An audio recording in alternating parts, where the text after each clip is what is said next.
अस्सलाम वालेकुम, मैं हूँ फ़िज़ा और आज आप लोगों के साथ बहुत ही इम्पोर्टेंट टॉपिक पे बात करने आई हूँ। तो टॉपिक को स्टार्ट करने से पहले जिन लोगों ने अभी तक मेरे चैनल को सब्सक्राइब नहीं किया, वो जल्दी से मेरे चैनल को सब्सक्राइब कर दें, वीडियो को लाइक और शेयर ज़रूर कर दीजिएगा, ताकि ये और लोगों के भी काम आ सके। किस-किस बहन के साथ प्रॉब्लम होती है कि काम जो है वो एक साथ वो आप कर नहीं सकते, बहुत ज़्यादा थकावट हो जाती है, चिड़चिड़ापन रहता है और कुछ करने को दिल नहीं करता। चक्कर में हम लोग जो है वेट गेन कर लेते हैं और इंटरनली इश्यूज़ फिर आने शुरू हो जाते हैं। फिर बस ये परहेज़ कर लो, वो परहेज़ कर लो और बॉडी में इतनी डेफिशिएंसीज़ हो जाती हैं कि फिर हम चलने फिरने से भी कासिर हो जाते हैं। वेट गेन हो जाता है, फिर किसी लम्हे जो है हमें ख़्याल आता है कि हमें अपना जो है वेट कम करना चाहिए। फिर हम लोग वॉक करने के लिए निकलते हैं, जिम का रास्ता अख्तियार करते हैं, लेकिन क्या होता है हमसे हो ही नहीं पाता क्योंकि हमारे अंदर इतनी ताकत ही नहीं है। तो हम कहाँ से जिम करेंगे, कहाँ से वॉक करेंगे, हमारी हड्डियों में इतनी ताकत ही नहीं रही है। हमने अपने आप को बिठा के जो है वो ज़ाया कर लिया हुआ है। अब हमें डॉक्टर का फिर हमें रुख करना पड़ता है। वो फलाना डॉक्टर कुछ कहता है, ये डॉक्टर कुछ कहता है, ये डॉक्टर कुछ कहता है। तो मैंने फिर क्या रास्ता अख्तियार किया, जो मैं अपना पर्सनल एक्सपीरियंस आपके साथ शेयर करने वाली हूँ ना, हो सकता है वो आपके बहुत ज़्यादा काम आए। अगर आप लोग भी इस हेल्थ इश्यूज़ को फेस कर रहे हैं ना, तो ये वाली प्रॉब्लम तो डेफिनेटली आपकी ये चीज़ जो है मेरे माइंड में आई कैसे, मैं बताती हूँ। मेरा दिल कर रहा था कि मैं अपना वज़न कम करूँ। मैं बहुत ज़्यादा मतलब मैंने अपना वेट गेन कर लिया। अब मेरा दिल करता है मैं वज़न कम करूँ। उसके लिए मैं वॉक पर गई, उसके लिए मैंने जिम जाना चाहा।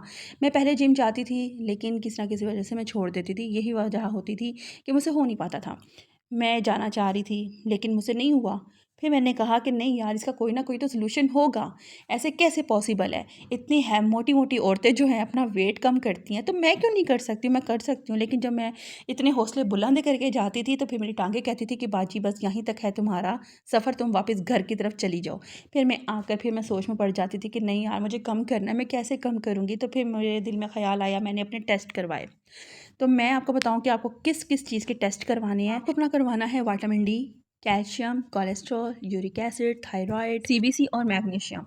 अब मैं आपको बात करती हूँ कि जी आप अगर चलते फिरते हो तो आपकी टाँगों में दर्द होता है, आपको क्रैम्प्स पड़ रहे होते हैं, आपसे बिल्कुल भी चला नहीं जाता है, बहुत सुस्ती सी रहती है, तो इसका मतलब कि आपके मसल्स बहुत ज़्यादा वीक है। अब मसल्स वीकनेस में क्या चीज़ें चाहिए होती हैं?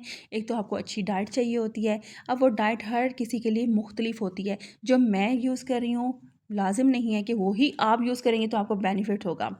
तो इसीलिए जो अगर मैं कोई डॉक्टर नहीं हूँ, लेकिन जो मेरा पर्सनल एक्सपीरियंस रह चुका है, जो मैं कर रही हूँ, जो मैं सीख रही हूँ, जो मैं इसके ऊपर और मज़ीद जो है रिसर्च कर रही हूँ, तो उससे मुझे यही पता चला है कि जो मैग्नीशियम है ना, वो हम लेडीज़ के लिए बहुत ही ज़्यादा ज़रूरी है। आप अगर मैग्नीशियम जो है सप्लीमेंट्स लेते हो, तो यकीन जानो इतना सुकून मिलता है आपकी टाँगों को, आप आराम से चल फिर सकते हो, आप घर के काम ईज़िली कर सकते हो, आप एक ही टाइम पे सारे काम कर सकते हो, आपको थकावट नहीं होती है, आपकी टाँगों में दर्द नहीं होती, आप रात को आराम से नींद ले सकते हो, आपको कोई प्रॉब्लम नहीं होती है कि यहाँ दर्द हो रहा है, वहाँ दर्द हो रहा है, आपकी गर्दन में दर्द हो रहा है, आपके कंधे में दर्द हो रहा है, कुछ भी नहीं होगा। आप मैग्नीशियम की सप्लीमेंट्स लेना शुरू कर दो तो। साथ-साथ आपको विटामिन डी की सप्लीमेंट्स लेनी होगी और विटामिन बी की जो है उसकी सप्लीमेंट्स लेनी होगी। यकीन जाने 1 हफ़्ते के बाद आप लोगों ने मुझे दुआएँ देनी है कि भई बहन आपने हमें क्या बता दिया है, हम लोग तो बिल्कुल फिट हो गई हैं। हम लोगों की तो जो जिस्म के अंदर इतनी ज़्यादा थकावट, दर्द, जिस्म में सुस्ती रहती थी, काम करने को दिल नहीं करता था, बेड से उठने का दिल नहीं करता था। हम लोग बड़ी पकड़-पकड़ के जो है जाते थे। तो इतना ज़िंदगी में सुकून आ गया जिसकी इंतहा नहीं। यकीन जाने बहुत ज़्यादा आपकी ज़िंदगी में सुकून आ जाएगा इस चीज़ को आप अगर ट्राई करते हैं एक दफ़ा तो।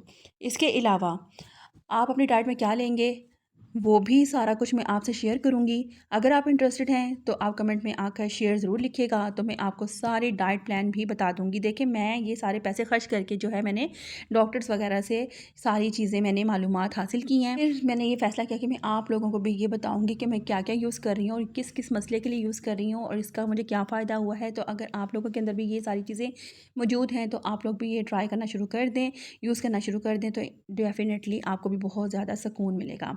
इसके अलावा डाइट प्लान जो है वो जैसे-जैसे मुझे कमेंट्स आते जाएँगे, मैं उसके ऊपर वीडियो बनाती चली जाऊँगी और आपके लिए बहुत ज़्यादा हेल्पफुल साबित होगी। हेल्दी तरीके से अपना वेट भी कम कर पाओगे और आपको कोई वीकनेस भी नहीं होगी। क्योंकि मैं 1 हफ़्ते से इस चीज़ को फ़ॉलो कर रही हूँ और अल्हम्दुलिल्लाह मुझे बहुत ज़्यादा जो है ना सुकून मिल रहा है। अंदर से जिस्म ऐसे हल्का-फुल्का सा फ़ील हो रहा है और जो मेरे इंचेस में काफ़ी फ़र्क मुझे फ़ील हो रहा है। तो जो मेरे पहले से देखने वाले हैं, वो लोग देख रहे होंगे कि मेरे हाथ पहले कितने ज़्यादा मोटे हैं, हेल्दी नहीं बोलूँगी, बहुत ज़्यादा मोटे तगड़े हैं। अब हाथों में काफ़ी कदर कमी आ चुकी है। अभी 1 हफ़्ते का मैंने ये डाइट प्लान यूज़ किया है और इससे मुझे कोई वीकनेस नहीं हुई है। मज़ेदार बात ये है। तो अगर आप लोग भी इंटरेस्टेड हैं, मैं फिर आपसे कह रही हूँ, तो कमेंट सेक्शन में आकर आपने ज़रूर लिखना है शेयर। तो मैं आपको डाइट प्लान बताऊँगी किस किस मकसद के लिए क्या क्या आपने यूज़ करना है। और आपने ब्लोटिंग अगर आपको होती है, ख़ास चीज़ ब्लोटिंग, जो कि भाई हमारा वज़न कम होने नहीं देती है, रुकावट होती है, हमारा स्टमक डिस्टर्ब रहता है, तो ब्लोटिंग को सबसे पहले हमने हटाना है और घर की चीज़ों से हटाना है। क्या कौन सा पीना है, कब पीना है, ड्रिंक कौन सा लेना है, कितना खाना है, कब नहीं खाना है, क्या नहीं खाना, क्या खाना है, सब कुछ गाइड करूँगी। तो यहाँ तक जो है आप लोगों को बात समझ में आ गई होगी कि कौन कौन सी प्रॉब्लम्स मैंने फ़ेस की और उसका सलूशन मैंने कहाँ से निकाला और क्या मिला मुझे उसका नतीजा, ठीक है, उसके मुझे बेनिफिट्स क्या मिले। तो अगर आप लोग भी ये सारी चीज़ों को फ़ेस कर रहे हो तो डेफ़िनेटली आपकी सारी प्रॉब्लम्स फ़िक्स होने वाली हैं अल्लाह के फ़ज़ल व करम से, इंशाल्लाह इंशाल्लाह। तो आगे और मज़ीद जो है मैं आप लोगों के साथ शेयर करती रहूँगी जो जो आप लोग पूछते रहेंगे। तो जहाँ तक मैं करती हूँ अपने व्लॉग का इख्तिताम, उम्मीद करती हूँ आपको मेरा ये व्लॉग पसंद आया होगा और मज़ीद इन्फॉर्मेशन के लिए नेक्स्ट व्लॉग पे ज़रूर देखिएगा। तब तक अपना बहुत सारा ख्याल रखिएगा। ओके जी, अल्लाह हाफ़िज़।